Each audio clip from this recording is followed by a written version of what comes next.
జై గురుదేవ దత్త. అందరికీ నమస్కారం. Welcome to దేవికాస్ world. ఈరోజు అనగాష్టమి వ్రతం గురించి వివరంగా తెలుసుకుందాం. అలాగే అనగాష్టమి వ్రత పూజా విధానం పూర్తిగా మన లాంగ్ వీడియోలో అప్లోడ్ చేసే ఉంది, చూడండి.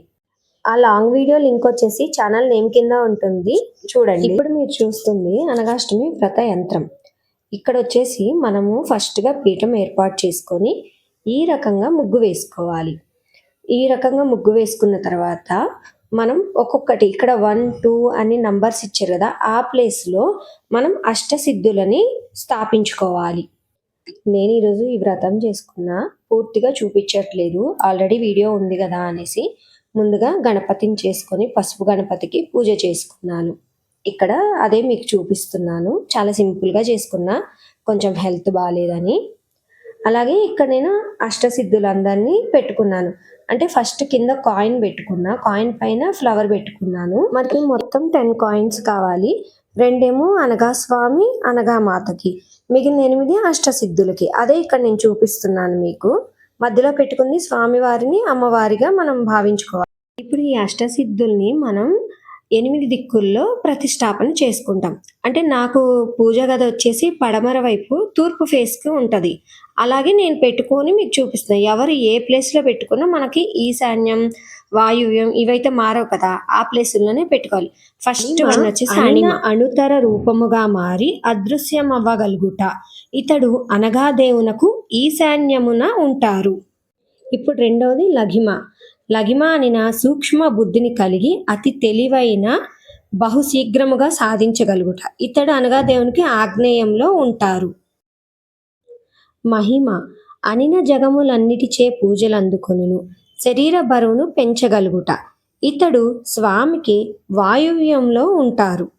4వది ప్రాప్తి, ఆయా అవయవాల ఇంద్రియ జ్ఞానాన్ని కలిగించే సిద్ధిని పొందుతాడు. ఇతడు నైరుతి కోణంలో ఉంటారు. అకామ్య ఒకేసారి అంతటా వ్యాపించి ఉండి ఇతర లోకాల్లోని వస్తువులను అదృశ్యంగా ఉన్న వాటిని చూడగలుగు స్వేచ్ఛ సంచార స్వభావం కలిగి ఉంటాడు. ఇతడు దక్షిణ దిక్కున ఉంటాడు. రిషిత్వ శరీరాలకు ప్రాణులకు ప్రేరణ కలుగజేస్తారు. ఇతడు ఉత్తర భాగంన ఉంటారు. 7వది వసిత్వ సర్వేంద్రియములను తన వశమునందుంచుకొనగలుగుట. ఇతడు పశ్చిమ భాగాన ఉంటాడు. 8వది కామవసాయిత ముల్లోకాలలోని ఆనందాలను అప్రయత్నంగా కోరుకున్నంతలోనే కోరిన దానిని పొందగలుగుట. ఇతడు తూర్పు భాగంన ఉంటాడు. ఇక్కడ మధ్యలో స్వామివారు ఉంటారు. స్వామివారికి ఎడమ భాగమున అమ్మవారు ఉంటారు.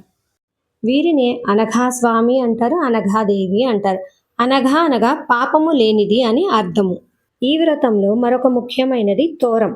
ఈ తోరం ఎలా చేస్తారంటే వైట్ కలర్ థ్రెడ్, అలాగే రెడ్ కలరు, అలాగే ఎల్లో కలర్, ఈ 3 దారాలతో కలిపి తోరం తయారు చేసుకోవాలి.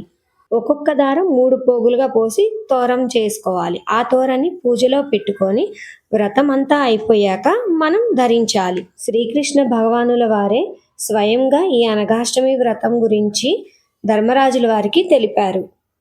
పౌర్ణమి వెళ్ళిన తర్వాత వచ్చే అష్టమిని అనగాష్టమి అంటారు. ప్రతి నెల ఈ అనగాష్టమిని చేసుకోలేని వారు దత్త పౌర్ణమి తరువాత వచ్చే అనగాష్టమిని తప్పకుండా చేసుకుంటారు. ఈ వీడియో మీకు ఎలా అనిపించిందో కామెంట్ సెక్షన్లో తెలియజేయండి.